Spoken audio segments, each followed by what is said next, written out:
Did you know that the Men in Black aren't just movie characters, but a real phenomenon reported by terrified witnesses for decades? Men in perfect black suits, motionless faces, and a chilling message for anyone who's seen too much. They don't come with badges. They don't show identification. And when they leave, people vanish, evidence disappears, and stories die. But the question remains, who are they? It began in 1947. A man named Harold Dahl, a harbor patrolman in Puget Sound, Washington, reported seeing 6 strange metallic discs hovering in the sky. One of them seemed to malfunction, spewing molten metal that rained down onto his boat, injuring his son and killing his dog Dahl. Shaken, told his supervisor what happened. The next day, 2 men dressed in black suits arrived at his home. They invited him to breakfast. Their car was an old black Buick, spotless, silent. Over coffee, they told him, what you saw was not meant to be seen. One of them described Dahl's experience in eerie detail, details he'd never shared. They warned him to stay silent. Dahl tried to laugh it off. When he returned home, his son had gone missing. A day later, the boy reappeared, confused, unable to remember where he'd been, and Harold Dahl withdrew his story, claiming it was all a hoax, but friends said he never slept properly again. Dahl wasn't alone. In the years that followed, witnesses across America, UFO researchers, military workers, even journalists, reported visits from similar men. They'd arrive unannounced, always in 2s or 3s, always wearing black suits, black hats, and speaking in an unnatural mechanical rhythm, like something imitating human speech. Witnesses described them as too perfect. No wrinkles, no emotion, no blink. Their skin pale and waxy, like plastic. One woman, Bessie Smith, said one of them smiled at her, and his lips never actually moved. After each visit, something strange followed. Photographs went missing, tapes were erased, and the witnesses who talked about it soon found themselves discredited, terrified, or dead. But the most famous case came from Albert K. Bender, founder of one of the first UFO organizations in the 1950s. Bender was determined to uncover the truth about alien contact. Then one night, everything changed. He told friends he'd finally connected the dots. He said he knew what was really happening, but before he could publish his findings, he got a visit. 3 men in black suits entered his room. They didn't knock. They didn't speak, at least not out loud. He said their voices echoed inside his head. They told him to stop his research immediately. They showed him something so horrifying he never described it publicly. After that night, Bender shut down his organization. He burned all his files, and when asked what he saw, he simply said, "I've been made to know the truth, and the truth is terrifying." Skeptics say the men in black are government agents, operatives sent to suppress UFO information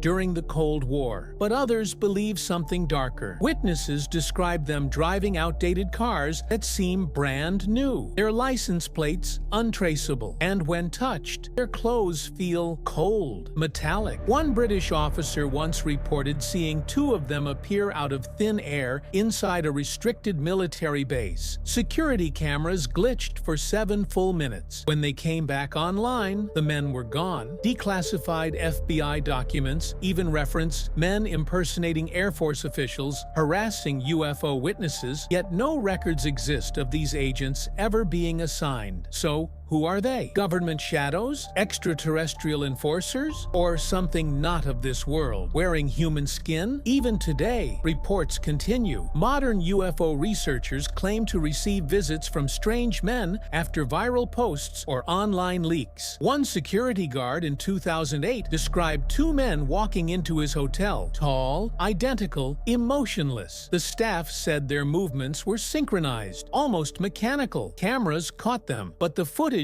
corrupted instantly, and as the witnesses told their story online, accounts began disappearing. Emails wiped, videos removed. Some think the men in black aren't protecting secrets. They're protecting something else. Maybe us, maybe themselves. But what if their silence isn't a warning? It's a countdown? The truth, it seems, is not hidden in the stars, but in the spaces between our memories. So the next time you see a man in black at your door, expressionless, still, remember, they don't come to ask questions. They come to erase the answers.